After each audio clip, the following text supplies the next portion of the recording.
Like what? Like, you know, like the boys, what do they call that? The B'nai B'rith girls and the AZY boys. So Zionist youth groups. Zionist youth groups, right? They'll have that going on, like in some room. They also had your friend's wife, ex-wife had a room in there.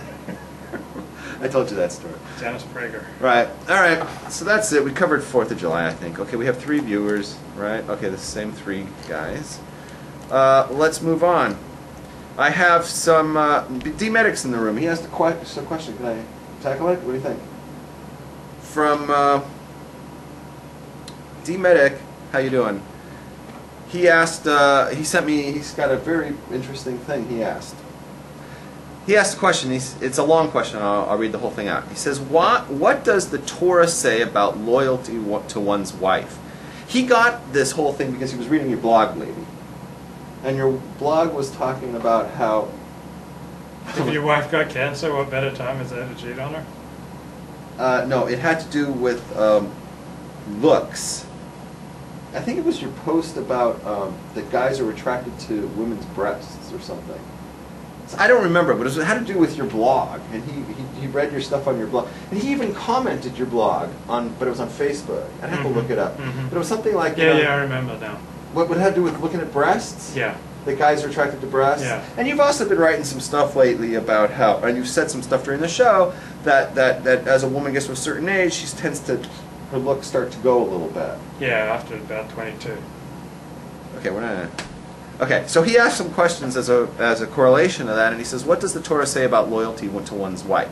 Is there any stories in the Torah of a man marrying his wife, then divorcing her when she becomes less physically attractive over time, like when she hits her 40s, and what did you call, you know, everything starts to sag, or whatever you said? Or any topics about this at all in the oral law? I guess the idea is some men marry just for looks. No, I can't imagine that. And when those fade, when the looks fade, those men begin to lose interest. If you could talk about that, it would be much appreciated. And of course, since you're paying for it, I'll talk a lot about it. Yeah, I'll give you a quick story from my sister. She often says that she got traded in for a newer model. So when her first marriage. Oh, is that right? Yeah. Is that right? Yeah. Okay, so I'm going to tackle this question, okay? Listen up, lady. Here's what's going on. First of all, I want to say that I'm just going to answer this whole thing on a big scale. I'm going to answer it like this. It's a great question. Torah says a man must not marry a woman that is ugly in his eyes, lest he comes to hate her. A man must not marry a woman who's ugly in his own eyes, lest he comes to hate her. So its requirement is, it's a Jewish law that a man must date a woman. You know, he must go out with her before he marries her. He must see what she looks like, because if she's ugly in his eyes, he'll come to hate her, and then it's not going to be a good marriage. So based on that, it would seem that you have to marry somebody who's physically attractive to you. Right? That's one way of interpreting it, but there's something that we need to remember, and that's beauty is very subjective, and it has many facets. It's brought down by Rabbi Shlomo Wolbe. He wrote that a guy on a date should pay careful attention, Levi, to the way the woman appears to him, because his physical reaction is a reflection of the way the general relationship as a whole is developing. In other words, if there's a physical problem, like he's like, I think she's ugly, I'm not attracted to her, chances are, the odds are, that there's also something coming between them personally. In other words, if he likes her, and they're getting along and there's chemistry, he will tend to not even notice how she looks physically, and that won't be a problem. Because if you ask him, it's like, what do you think of her physically? And he goes, yeah, she's attractive to me. Meaning that what he's really saying is there's a chemical bond between them. And they're getting along. In your case, you know, it would be somebody who's got good grammar, and the emails are flowing, right? The good grammar's there. She shows up, she's wearing the high heels, she's got the business suit, no pantsuit going on, right? She's got that going on, she's black. So she has that. Colossian Jew. Yeah. So there's all that going on, Levi, right? When you have that, then you don't even notice the fact that some other guy down the street might look at her and go, ugh, you know? She may not win like the beauty contest, but to you she's fine. It's not a question of physicality, because you're you're overwhelmed by the force between you two. Okay, therefore, if a man truly concludes that his wife suddenly at age 40 becomes too ugly to remain married, then based on what I just set up, we can say that there probably are other deeper problems within their marriage. It's not about looks. It's not that she suddenly turned ugly lady at 40 and her looks went and you found that you weren't attracted to her. Instead, we can say that the looks are a manifestation of what's going on inside. She always looked like that to him. Her looks didn't change so dramatically. What happened was the relationship soured.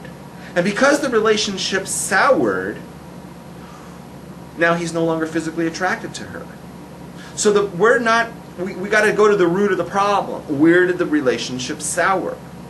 Because if they'd say, well, we can't work out this problem anymore and I don't want to stay married to her, well, first thing the Beis Din is going to do is try to talk them out of it. Right? They're going to try to talk them out of it. They're going to say, hey, look, we'll get into that in a second. But we need to attack the real core problem because we're masking it by saying, oh, it's surfaced as a physical problem. He's not attracted to her anymore. There's probably a deeper rooted problem within the relationship. I also want to mention that at the Talmud, in Nedarim 66a, now I haven't found any, well, I'll answer one thing at a time. The Talmud in Nedarim 66a, it says that Rabbi Yishmael, after having fed and pampered a young woman, increasing her beauty, he observed that Jewish girls are all beautiful, but it's poverty that makes them ugly. It's poverty makes a Jewish girl ugly, Levi. What do you think about that? That's what the Talmud says. Talmud says poverty makes a Jewish girl ugly, and so that's an easy fix. You just feed them, and you take care of them, and you buy them new shoes, and you make sure they have a new BlackBerry and a new iPhone and an iPad and like all the latest CDs, and you take them to the movies, and you treat them like a total Jap, and you make them feel all good, and you buy them a new car, and then she suddenly, she looks more beautiful. So if a guy came to a Beis Din, he said, I want to divorce my wife because I'm no longer attracted to her. So the Beis Din, maybe the first thing they'll do is say to him, hey, maybe you need to make more money for her, and she'll look better for you if you make more money for her. Because if she's ugly to you, that means that you're putting her in poverty. So that's the first thing they would say to you, Levi. Make more money for her, she'll look better for you. Right? And the Beis Din the Jewish court will do whatever it can at the beginning to change his mind about divorcing her. But if they can't settle this arrangement, they could end up getting divorced. And you could say, oh, it's because of her looks, but the truth is there's something deeper rooted in it. Okay, now you asked the question, is there anything, stories in the Torah of a man marrying his wife, then divorcing her when she became less physically attractive? I'm going to say I can't find anything specifically that says that. But what about Rabbi Akiva? Like his wife worked for 40 years to send him to yeshiva, but then when he came back as a great sage, didn't he divorce her and marry a hotter, younger woman? No, I think he didn't. No. Okay. So there, I don't know the whole Torah. It's not generally a dumb thing in the Torah community. They kind of frown on men trading in their wives for a younger woman. All right, I will say that.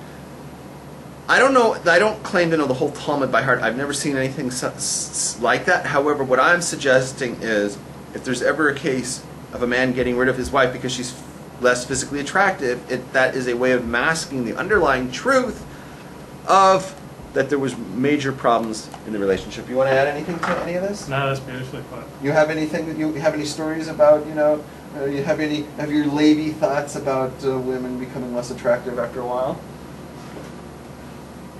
This is where we like your. I think that's really good. That's really good stuff. It's really well put. That how a woman looks will often depend on the quality of your relationship with her.